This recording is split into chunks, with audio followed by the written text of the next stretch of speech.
আমরার মূল্য এখন হয়েছে গিয়া 1 কাপ চার দাম যত হতো অতক্ষণ বেহায় আমরা হয়েছি 1 কাপ চা খাইয়া 1 কাপ চার মাঝে আমরা বিক্রি হয়ে যাই। খাই টেকা হইলে বলে ইজ্জত পাওয়া যায়।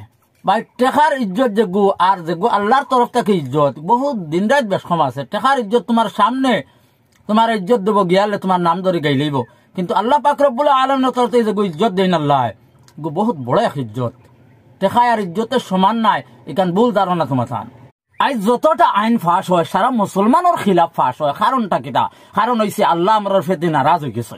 আজ ওয়াকাফ বিল ফাঁস হইল, মসজিদ মাদ্রাসা কবরস্থানের মাটি ওবার যেটা হতো সরকারে নিত, বাই মন্দিরের মাটি নাই নি, এর থেকে তো প্রচুর বেশি মন্দিরের মাটি, হিতার বিল ফাঁস হয় না। কেনে আল্লাহর রাস্তা থেকে আমরা ফিরে গেছি, ইমান ডে বিক্রি করে দিছি, ও কারণে আল্লাহ আমরা কাছ থেকে ফিরে গেছেন। আর জালিম বাদশাহ মুসল্লত করিয়া দিছেন, আর জালিম বাদশাহ আমরা জুলুম করেন আর করবো আমরার যে ইমান 100, 150, 200 লাগি ইমান ডে বিক্রি করে দেই। কোন সুন্দর ইমানদার আমরা রে ভাই।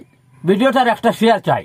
ফরেন ফেসবুকও দিয়া দিন লাখ লাখ বেটাইন তোর চকুজ দিনা খরানি লুয়ারায়, আর আমি হক মাতি দিলে সরম লাগে যায়। কমেন্টে আইয়া বাজে গালাগালি করো। একদিন সময় আইব আল্লাহ তাআলার দরবারও বাই হিসাব দিতে লাগবো। এখান বালা মনে রাখি 100% কোনো বেটার ছাড়া হইতো না।